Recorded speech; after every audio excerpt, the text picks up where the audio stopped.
Sergio Martín siempre había sido un periodista de segunda, uno de esos que buscaban morbo donde no lo había y sobrevivían con artículos breves para páginas de internet. En Madrid había tenido algo de notoriedad gracias a su podcast sobre sucesos insólitos, pero la competencia feroz lo dejó fuera de juego. Huyendo del ruido de la capital, eligió mudarse a Andorra la Bella, convencido de que desde allí podría reinventarse, al mismo tiempo, encontrar la paz que nunca había tenido. Pero la paz nunca fue suficiente. En lo más profundo, Sergio ansiaba un hallazgo que lo colocara en el centro de atención, una historia que pudiera convertirlo en referencia obligada dentro del periodismo digital. Y la oportunidad pareció llegar una noche de insomnio, cuando revisaba foros anónimos de sucesos extraños. En uno de ellos, un usuario escribía acerca de un hombre solitario en el Serrat, una aldea escondida en las montañas del norte del país. Decían que aquel hombre afirmaba haber vivido experiencias imposibles, naufragios en mares lejanos, encuentros con criaturas marinas desconocidas, años de exilio en tierras heladas. Un viejo marinero retirado, aseguraban algunos, un loco con delirios, decían otros. Para Sergio, era suficiente. La historia podía ser falsa, pero las piezas encajaban, un relato exótico en medio de un país diminuto, una figura misteriosa y un escenario perfecto. Lo vio como material ideal para un artículo, incluso para grabar un nuevo episodio de su podcast. Salió de Andorra la Bella una mañana fría de otoño. El cielo estaba cubierto de nubes pesadas que parecían rozar las montañas. Condujo durante horas por carreteras estrechas que se retorcían entre bosques de abetos y precipicios insondables. A medida que ascendía, notaba cómo la señal del teléfono desaparecía, y con ella, el contacto con todo lo que conocía. El Serrat apareció finalmente, pequeño y silencioso, como un cuadro detenido en el tiempo. Apenas un puñado de casas de piedra, tejados oscuros cubiertos de musgo, y un aire gélido que calaba en los huesos. El pueblo parecía vacío, salvo por un perro flaco que lo miró desde una esquina y un anciano sentado frente al único bar. Sergio aparcó el coche y se acercó al hombre, un sujeto enjuto, con gorra de lana y ojos hundidos. Disculpe, ¿sabe dónde vive un hombre que cuenta historias extrañas? Preguntó Sergio con cautela. El anciano lo observó con desconfianza, como si midiera el peso de sus palabras. Finalmente, murmuró. Sí, lo conozco. Vive más arriba, en el bosque. Una casa vieja, solitaria. Hizo una pausa, y su mirada se endureció. Pero yo no iría. No todos los cuentos deben escucharse. Sergio sonrió, intentando disimular el escalofrío que recorrió su espalda. Estaba acostumbrado a supersticiones y advertencias en los pueblos pequeños, solían exagerar todo para espantar forasteros. Dio las gracias, regresó al coche y siguió conduciendo montaña arriba. El camino se estrechaba, rodeado de árboles cada vez más densos. El aire olía a humedad, a hojas en descomposición, y el silencio era tan profundo que podía escuchar el crujido de las ramas bajo las ruedas. A lo lejos, entre la neblina, emergió una silueta oscura, una casa solitaria, erguida como un recuerdo olvidado en medio del bosque. Era de madera oscura, con el tejado inclinado y ventanas estrechas que parecían ojos vigilantes. El lugar tenía algo fúnebre, como si la montaña lo hubiera tragado y solo lo escupiera de noche. Sergio bajó del coche, grabadora en mano, intentando sofocar el temor que crecía en su interior. Golpeó la puerta con los nudillos. Unos segundos después, ésta se abrió lentamente, y en el umbral apareció un hombre alto, delgado, de rostro afilado y piel curtida. Sus ojos brillaban con una intensidad extraña, mezcla de calma y locura contenida. «Bienvenido», dijo con voz profunda y pausada. «Pasa, muchacho. Aquí dentro tengo historias que jamás has escuchado». Sergio, con una sonrisa nerviosa, cruzó el umbral sin saber que, con ese simple gesto, dejaba atrás todo lo que alguna vez había sido. El interior de la casa estaba sumido en una penumbra que parecía más densa que la del propio bosque. Sergio avanzó despacio, con la grabadora lista, mientras sus ojos recorrían los objetos que colmaban cada rincón. No era una casa cualquiera, era un santuario extraño. Sobre las paredes colgaban mapas marítimos amarillentos, algunos con marcas a lápiz señalando rutas imposibles, había máscaras toscas hechas de hueso y cuero, figuras talladas de animales marinos, y una colección de dientes enormes, pulidos y clavados en tablillas de madera, como trofeos de caza. El olor era penetrante, una mezcla de madera húmeda, cera derretida y algo metálico, agrio, que le pinchaba la nariz. «Es usted coleccionista, veo», intentó comentar Sergio, rompiendo el silencio. Don Esteban soltó una risa breve, sin alegría. «Coleccionista, sí, pero no de cosas, hijo mío. De historias». El anciano le ofreció asiento en un sillón bajo, junto a una mesa en la que reposaba un servicio de té antiguo. Sirvió con manos firmes un líquido oscuro que desprendía un aroma fuerte, desconocido. Sergio, dudando, bebió un sorbo, el sabor era áspero, terroso, como si hubiera tragado tierra mezclada con hierbas secas. El anfitrión se sentó frente a él, sus ojos siempre fijos, estudiándolo con atención. Y entonces comenzó a hablar. Relató, con voz profunda y pausada, sus supuestas hazañas. Decía haber sido marinero en su juventud, haber sobrevivido a un naufragio en las costas de Terranova, donde el mar helado había devorado a todos sus compañeros salvo a él.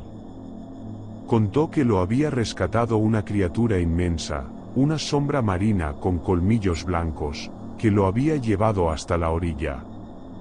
«El mar y la montaña», dijo don Esteban, con una sonrisa torcida, «son lo mismo, Sergio. Ambos son prisiones. Allí donde entras, estás perdido, y solo sobreviven los que saben renunciar a ser hombres».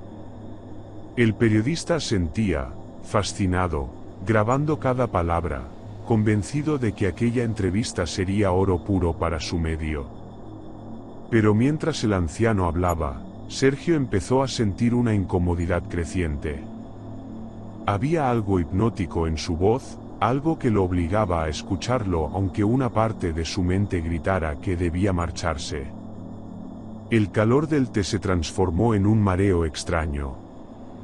Sus manos sudaban, su corazón latía con fuerza, y las palabras de Esteban comenzaban a mezclarse en ecos confusos.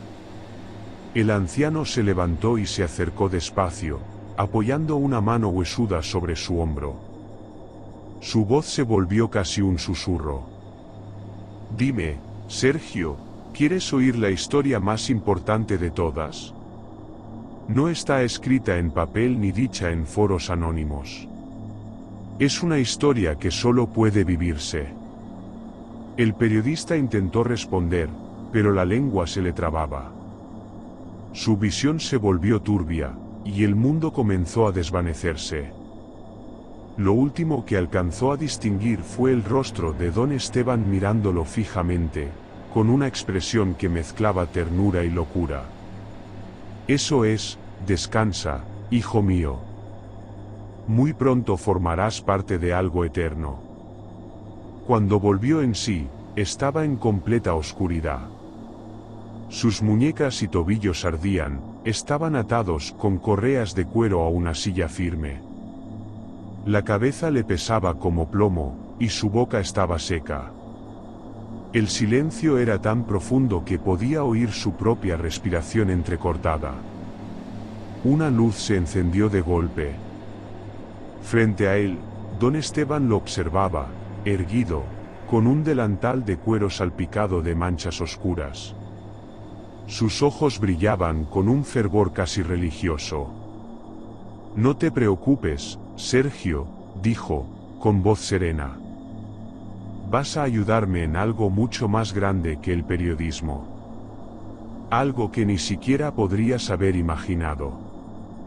El anciano se giró hacia una mesa cubierta de herramientas, bisturís oxidados, agujas gruesas, serruchos, y frascos de vidrio donde flotaban restos que Sergio no se atrevió a identificar. El terror lo golpeó como un relámpago. La entrevista había terminado. La historia apenas acababa de empezar. Los días se convirtieron en un laberinto de oscuridad, dolor y silencio. Sergio apenas podía medir el tiempo, no sabía si habían pasado horas o semanas desde que despertó atado en aquella casa maldita. Cada vez que lograba abrir los ojos, encontraba un nuevo tormento esperándolo.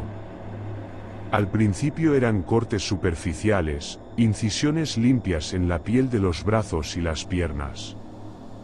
Don Esteban trabajaba con precisión quirúrgica, como si tuviera experiencia en anatomía, como si hubiese pasado años perfeccionando sus técnicas en secreto. El cuerpo humano no es una prisión inmutable, decía, mientras aplicaba una aguja en la carne de Sergio. Es un lienzo, hijo mío. Solo hay que saber qué dibujar en él. El periodista intentaba gritar, pero su voz salía como un gemido ahogado. Los sedantes que le inyectaba lo mantenían a medio camino entre la vigilia y el sueño, una pesadilla interminable de la que no podía despertar. Pronto, las intervenciones se volvieron más invasivas. Sergio despertaba con nuevas costuras recorriendo su piel, con vendajes que ocultaban algo que no quería ver. Una vez, al mirarse en un reflejo metálico, descubrió que sus dientes habían sido limados en puntas afiladas. Otra vez, notó cómo sus brazos parecían estar unidos de manera antinatural, como si Esteban hubiera comenzado a rediseñar su cuerpo para una forma distinta. «El mar me mostró la verdad», murmuraba el anciano, absorto, mientras trabajaba. «Cuando era joven, naufragué y vi la bestia. Grande, majestuosa, me salvó cuando todos los hombres habían muerto. Desde entonces supe que debía recrearla. No con madera, ni con piedra, ni con recuerdos, sino con carne viva». Sergio, entre sollozos, comprendió con horror el delirio. Don Esteban quería transformarlo en aquella criatura marina de sus recuerdos, en un monstruo que fuera la encarnación de su obsesión. Las noches eran las peores. Atado en el suelo de piedra, escuchaba el murmullo del anciano hablándole como a un hijo. El hombre es débil, Sergio, se arrastra tras dinero, fama, ilusiones. Pero la bestia es libre. Yo te daré esa libertad. A veces, don Esteban encendía velas y lo rodeaba con ellas, susurrando palabras incomprensibles, como si rezara o invocara algo más allá de la cordura. El fuego iluminaba las costuras del cuerpo de Sergio, los parches de piel ajena que había comenzado a coserle, y el aire se llenaba de un hedor insoportable a carne quemada y desinfectante. Una mañana, el anciano arrastró a Sergio frente a un espejo. Lo obligó a mirarse.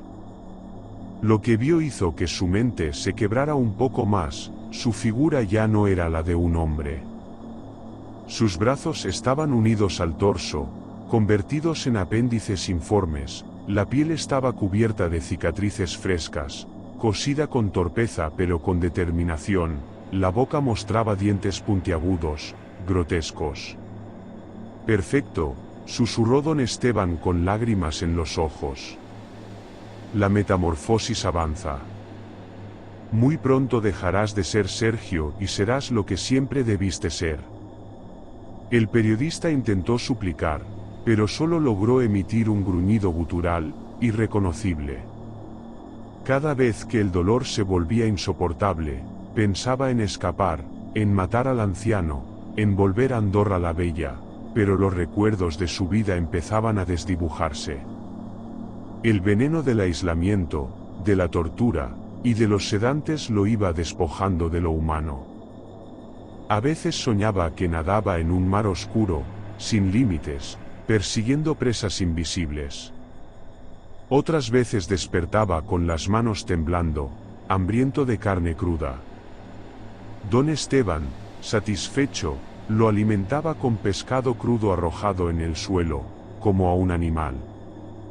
Sergio lo devoraba con furia, odiándose por necesitarlo. La transformación ya no era solo física. Su mente, lentamente, empezaba a ceder.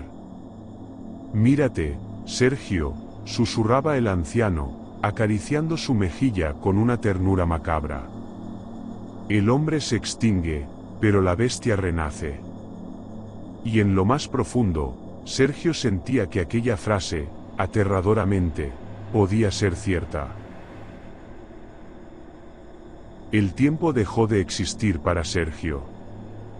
Días, semanas, tal vez meses se confundían en un ciclo interminable de hambre, dolor y oscuridad. Ya no sabía quién era, las palabras en su mente se deshacían como humo, y lo único que quedaba eran instintos primarios: comer, arrastrarse, respirar. Su cuerpo estaba completamente deformado. Don Esteban lo había despojado de la figura humana y lo había convertido en algo grotesco, una amalgama de carne cocida y hueso reacomodado. Sus brazos ya no funcionaban como tales, unidos a su torso, servían apenas como aletas informes. La piel estaba cubierta de costuras negras, parches tensos de piel propia y ajena. Su boca, con dientes limados en puntas, apenas podía cerrar, dejando escapar gruñidos y saliva constantemente. Don Esteban lo mantenía encerrado en una habitación amplia, adaptada como un corral, con el suelo de piedra manchado de sangre seca y pescado podrido. Lo alimentaba arrojándole trozos crudos al suelo. Sergio los devoraba con furia, odiándose a sí mismo por no poder resistirse. La cordura se deshacía poco a poco. Recordaba fragmentos de su vida en Andorra la Bella, las luces de la ciudad, las calles llenas de turistas, su antiguo apartamento con vistas a las montañas. Pero esos recuerdos se volvían cada vez más lejanos, como si pertenecieran a otro hombre. Ahora, su mente estaba dominada por visiones de océanos infinitos y gritos ahogados. En sueños, nadaba en aguas negras, sin superficie, cazando presas invisibles. Don Esteban lo observaba siempre, como un sacerdote frente a su Dios profano. Paseaba a su alrededor con pasos lentos, murmurando palabras que parecían oraciones. «Mírate, Sergio, eres magnífico. Has dejado atrás la debilidad del hombre. Ahora perteneces a la naturaleza, al reino verdadero». A veces, el anciano lo acariciaba con ternura, como si fuera un hijo o una obra de arte. Otras, lo azuzaba con un bastón de hierro cuando se negaba a comer. La relación entre ambos oscilaba entre el cuidado paternal y la crueldad absoluta. Pero algo en el interior de Sergio resistía. Aunque su cuerpo era monstruoso y su mente empezaba a resquebrajarse, una chispa humana permanecía. Esa chispa ardió una noche, cuando la luna se filtraba entre las rendijas de la casa y el silencio de la montaña era absoluto. Don Esteban había dejado la puerta del corral mal cerrada. Tal vez confiado, tal vez deseando ver hasta dónde llegaba su criatura. Sergio, arrastrándose con torpeza, logró salir. Cada movimiento desgarraba sus costuras, pero la furia lo empujaba. Avanzó hacia la sala principal, donde el anciano dormía en un sillón, con la escopeta apoyada a un costado. El monstruo que alguna vez fue periodista se acercó lentamente. Un gruñido gutural escapó de su garganta, despertando a don Esteban. El anciano abrió los ojos y lo miró sin miedo. En su rostro apareció una sonrisa extraña, mezcla de orgullo y resignación. «¿Lo has entendido?», susurró. «Ya no eres hombre. Eres lo que siempre debiste ser». El rugido que brotó de la garganta de Sergio no era humano. Se lanzó sobre él con la furia de un depredador liberado. Sus dientes desgarraron carne y tendones, sus fauces crujieron huesos. La sangre bañó el suelo de madera. Don Esteban no se resistió.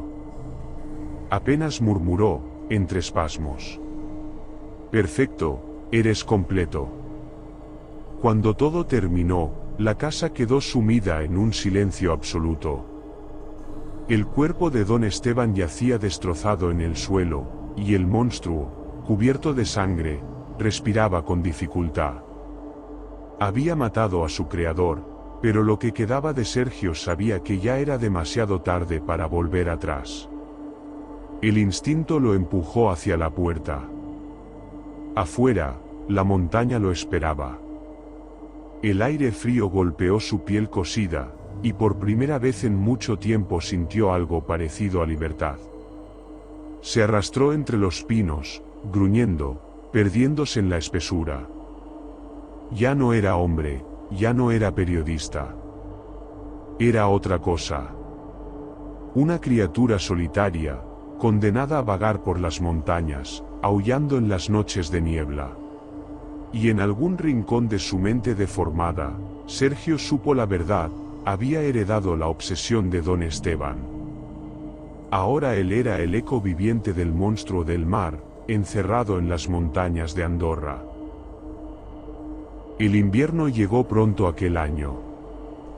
La nieve cubrió los tejados de piedra de El Serrat, y los caminos se volvieron sendas resbaladizas entre montañas silenciosas. Con la llegada del frío, también llegaron las historias.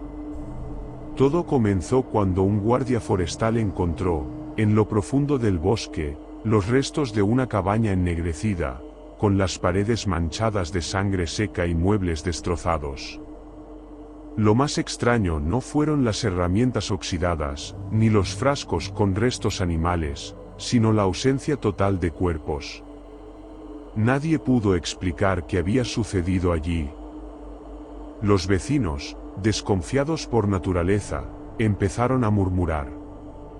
Algunos juraban que el viejo Esteban, aquel extraño solitario, había desaparecido sin dejar rastro. Otros decían haber visto huellas enormes, deformes, como de un animal que no pertenecía a ninguna especie conocida. Con el tiempo, los rumores crecieron. Una mujer del pueblo aseguró que, en una noche de neblina, escuchó lamentos profundos entre los pinos, un gemido que no era de lobo ni de oso, sino algo distinto, algo con un eco humano ahogado. Un pastor, semanas después, abandonó su rebaño al encontrar varias ovejas destrozadas, no comidas, sino desmembradas con furia, como si un depredador no hubiese sabido cazar correctamente. Los más ancianos hablaban de la maldición del Serrat, diciendo que el bosque había reclamado lo que era suyo y que ahora lo protegía con una criatura abominable. Los jóvenes, más incrédulos, lo tomaban como un cuento para asustar turistas. Pero todos, incluso los más escépticos, reconocían una verdad: en las noches de niebla espesa, cuando el viento se colaba entre las montañas, se escuchaban gruñidos y sollozos extraños que helaban la sangre. La policía andorrana cerró el caso de la desaparición de Sergio Martín, periodista español, con una conclusión vaga, extraviado en la montaña. Pero los habitantes del pueblo nunca lo olvidaron. Algunos decían que, si uno se internaba demasiado en el bosque, podía encontrar los restos de un campamento improvisado, huesos de animales, restos de pescado crudo y marcas de arrastre en la tierra, como si algo grande y pesado se hubiera movido reptando. La leyenda tomó fuerza. Se hablaba de una criatura cosida, con ojos desorbitados y dientes afilados, que se ocultaba entre las rocas y aparecía solo cuando el silencio era total. Una figura que había dejado de ser hombre, condenada a vagar eternamente por las montañas, buscando algo que nunca encontraría. Con los años, la historia pasó a ser un susurro entre turistas curiosos y senderistas imprudentes. Algunos iban a propósito a los alrededores de la vieja cabaña, buscando escuchar aquel rugido gutural que decían se mezclaba con el viento. Pero los lugareños no bromeaban con ello. Bajaban la voz cuando alguien mencionaba al eco del Serrat, porque sabían que no era solo un cuento para asustar. Sabían que, en algún lugar entre los pinos y la niebla, la bestia seguía allí, arrastrándose, vigilando, gimiendo con la voz rota de lo que alguna vez fue un hombre. Y cada invierno, cuando la montaña se cubría de nieve y la soledad era absoluta, las familias del pueblo cerraban sus puertas temprano, murmurando la misma advertencia que había repetido aquel anciano en el bar años atrás. No todos los cuentos deben escucharse.